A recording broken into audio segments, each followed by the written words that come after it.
نبیین اما بعد فاعوذ باللہ من الشیطان الرجیم بسم اللہ الرحمن الرحیم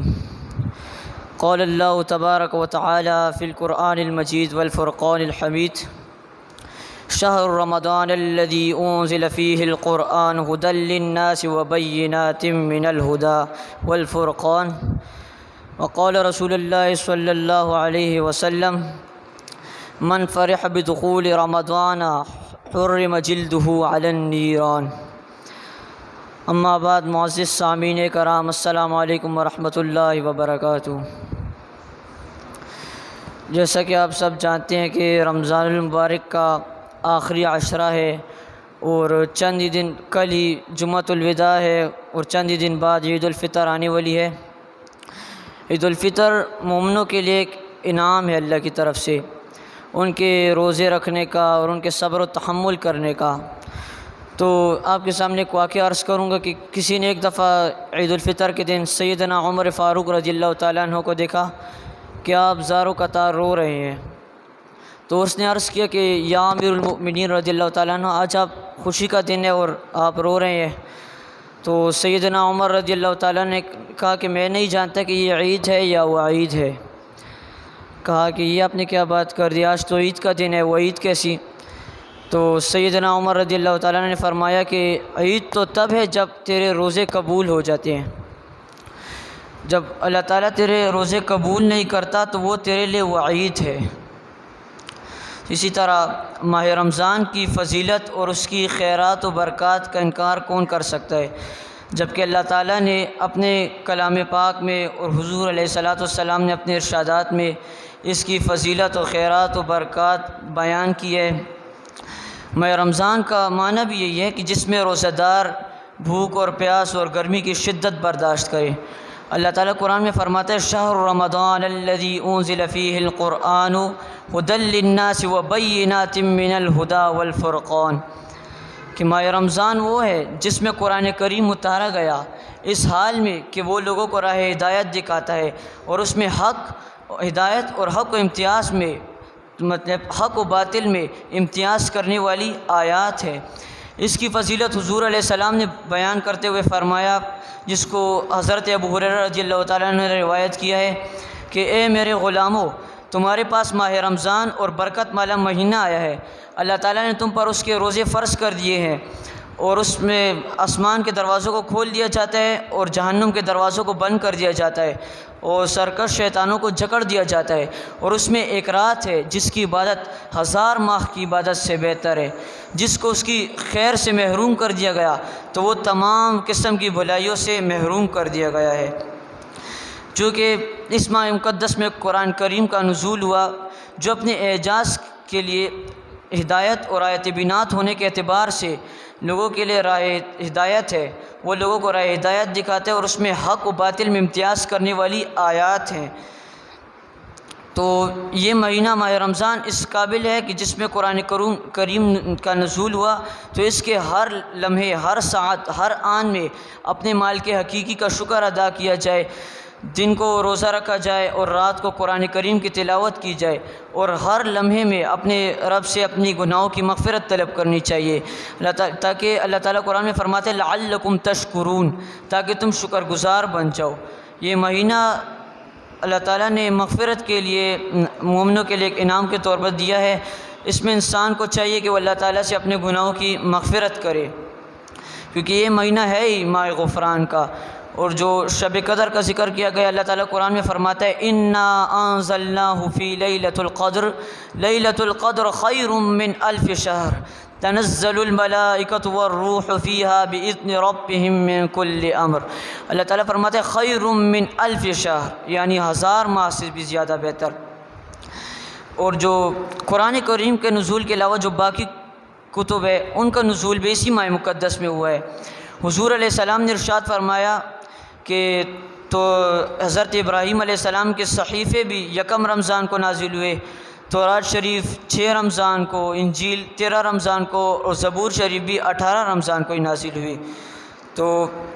قرآن کریم کے نزول کا آغاز بھی 24 یا 27ویں رمضان المبارک کی لیلۃ القدر میں ہوا۔ احادیث طیبہ ہے جس کو حضرت ابی ہریرہ رضی اللہ تعالیٰ نے روایت کیا ہے کہ رغم انف رجل ای لحقہ ذل وحقارۃ ذکرت عنده ولم يصلی علی ورغم انف رجل عنده ابواه او احدهما فلم يعمل في حقهما عملا يدخل بسببه الجنة ورغم انف رجل دخل عليه رمضان وتم رمضان قبل ان يغفر له لان رمضان شهر رحمة ومغفرة من الله تعالى فإن لم یغفر له فیہ فہو مغبون۔ حضرت ابو ہریرہ رضی اللہ تعالیٰ روایت کرتے کہ حضور نے فرمایا کہ جس شخص کے آگے میرا نام لیا جائے اور وہ مجھ پر درود نہ پڑھے تو اس کی ناک خاک آلود ہو، یعنی وہ ذلیل و رسوا ہو، اور وہ شخص جس کے والدین زندہ ہے یا دونوں میں سے کوئی ایک بھی زندہ ہو اور وہ ان کو راضی نہ کرے تو اس کی بھی ناک خاک آلود ہو، اور وہ شخص جس کے پاس ماہ رمضان آئے اور وہ اس کے ختم ہونے سے پہلے ہی اپنے رب سے اس کے اپنے گناہ نہ بخشوائے تو اس کی ناک بھی خاک آلود ہو۔ یعنی جس کے شخص کے اسی ماہ مقدس میں اس نے اپنے مالک حقیقی سے اپنے گناہ نہ بخشوائے تو وہ بہت بڑے گھاٹے میں ہے۔ حضور علیہ السلام سے مروی ہے کہ آپ صلی اللہ علیہ وسلم نے فرمایا، جس کو حضرت ابی ہریرہ رضی اللہ تعالیٰ نے روایت کیا ہے کہ قال من فرح بدخول رمضان حرم جلدہ علی النیران، کہ جو شخص ماہ رمضان کی آمد پر خوش ہو تو اللہ تعالیٰ اس کے جسم پر آگ کو حرام کر دیتا ہے۔ تو ماہ رمضان کی آمد پر خوشی کی اتنی بڑی فضائل ہے کہ اس کے جسم پر آگ کو حرام کر دیا جاتا ہے۔ حضور نے فرمایا کہ آگ اس کے جسم کو نہیں چھو سکتی، تو اس میں عبادات کرنا، اس میں قرآن کریم کی تلاوت کرنا اور اپنے رب سے گناہ بخشوانے کا کتنا اجر و ثواب ہوگا۔ آپ نے یہ بھی ارشاد فرمایا کہ جب رمضان المبارک کی پہلی رات آتی ہے تو اللہ تعالیٰ اعلان فرماتے ہیں کہ جو آدمی ہمارے ساتھ محبت کرتے ہیں ہم اس کے ساتھ محبت کرتے ہیں، اور جو ہماری خوشنودی طلب کرتا ہے تو ہم اس کے خوشنودی کے طالب ہوتے ہیں، اور اللہ تعالیٰ جو ہم سے اپنے گناہ کی بخشش چاہتا ہے ہم رمضان شریف کے صدقے اسے بخش دیتے ہیں۔ یہ کون فرما رہے ہیں؟ اللہ تعالیٰ فرما رہے کہ اگر وہ ہم سے گناہ بخشے گا تو اس کے گناہوں کی بخشش کرنا ہماری ذمہ داری ہے۔ تو اللہ تعالیٰ رمضان شریف میں کرامن کاتبین کو حکم دیتا ہے کہ وہ روزے رکھنے والوں کی نیکیاں لکھے اور ان کے گناہ نہ لکھے، اور اللہ تعالیٰ ان کے نامہ اعمال حساب کا تمام گناہ مٹا دیتا ہے۔ حضرت سیدنا عمر بن خطاب رضی اللہ تعالیٰ عنہ سے روایت ہے کہ آپ بیان فرماتے ہیں کہ نبی کریم صلی اللہ علیہ وسلم نے فرمایا کہ جب تم میں سے کوئی آدمی رمضان شریف کے مہینے میں نیند سے بیدار ہوتا ہے اور اپنے بستر میں حرکت کرتا ہے اور پہلو بدلتا ہے تو فرشتے اسے کہتے ہیں کہ اٹھو، اللہ تعالیٰ تجھ پر اپنی رحمت فرمائے، اور جب وہ نماز کی نیت سے اٹھ کھڑا ہوتا ہے تو اللہ تعالیٰ اس کا جو بستر ہے اس کے لیے دعا کرتا ہے کہ اے اللہ اسے جنت الفردوس میں بلند شان والے بستر عطا فرما، اور اس کے جوتے عرض کرتے ہیں کہ اے اللہ تعالیٰ اس کے قدموں کو صراط مستقیم پر ثابت قدم رکھ، اور جب وہ وضو کرتا ہے تو پانی والا برتن اللہ کی بارگاہ میں اس کے صغیر اور کبیرہ گناہوں کی بخشش کی التماس کرتا ہے، اور وہ جگہ جہاں کھڑا ہو کر نماز ادا کرتے ہیں اس کے لیے دعا کرتی ہے کہ اللہ تعالیٰ اس کی قبر کو وسیع فرما اور اسے اپنے نور سے روشن فرما اور اپنی رحمتوں سے اسے نواز دے۔ اللہ تعالیٰ اس کی طرف نظر رحمت فرماتے اور کہتے ہیں کہ اے میرے بندے، گناہوں سے بخشش طلب کرنا تیرا کام ہے اور ان کی مغفرت قبول کرنا میری ذمہ داری ہے۔ ظہرۃ الریاض میں ہے کہ قیامت کے دن رمضان المبارک بہت ہی خوبصورت شکل میں جلوہ افروز ہوگا اور اللہ کی جناب میں سجدہ ریز ہوگا، تو اللہ تعالیٰ ارشاد فرمائے گا کہ اے ماہ رمضان، تو جو مانگتے ہیں مانگ، تجھے عطا کیا جائے گا، اور اس شخص کا ہاتھ پکڑ لے جس نے تیرا حق پہچانا تو وہ میدان محشر میں چکر لگائے گا، اور اس آدمی کا ہاتھ پکڑے گا جس نے اس کا حق پہچانتا رہا، اور اللہ کی جلال میں کھڑا ہو جائے گا اور عرض کرے گا کہ اے اللہ تو اس شخص کو عزت و وقار کا تاج پہنا دے، تو اللہ تعالیٰ اس کی سفارش قبول کرتے ہوئے اسے 1000 سنہرے تاج پہنائے گا، اور پھر 70,000 کبیرہ گناہ کرنے والوں کے لیے بخشش کی دعا کرے گا، اور اللہ تعالیٰ اسے 1000 حوروں کا مالک بنا دے گا جن میں سے ہر ایک کے ساتھ 70,000 کنیزیں ہوں گی۔ پھر وہ جنت میں ایک براق پر سوار ہوگا، تو اللہ تعالیٰ نظر کرم فرماتے ہوئے رمضان شریف سے پوچھے گا کہ تیری کیا خواہش ہے، تو وہ عرض کرے گا کہ اسے اپنے نبی کا قرب عطا فرما اور اسے اپنے رحمت و برکت سے نواز، تو اللہ تعالیٰ اسے 100 شہر عطا فرمائے گا جس کے محلات یاقوت سرخ اور سبزر زبرجد کے بنے ہوئے ہوں گے، اور ہر ایک شہر میں 1000 محل ہوں گے، وہ سارے کے سارے رمضان شریف کا حق پہچاننے والی کی ملکیت میں ہوں گے اور وہ ان میں رہائش پذیر ہوگا۔ حضور نے فرمایا من قام رمضان ایمانا و احتسابا غفر له ما تقدم من ذنبه،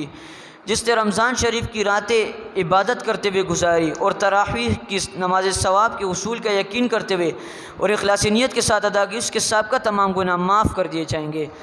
تو معزز سامعین کرام، یہ مہینہ ماہ غفران ہے، یہ مغفرت کا مہینہ ہے۔ اس ماہ مقدس میں اگر اپنے گناہ نہ بخشوائے جائے تو بہت بڑے گھاٹے میں ہے وہ شخص۔ تو اس میں اپنے اللہ سے خوب اللہ کی عبادت کرنی چاہیے اور اس کا ذکر کرنی چاہیے، قرآن کریم کی تلاوت کرنی چاہیے اور اب اللہ تعالیٰ سے اپنے گناہ بخشوانے چاہیے۔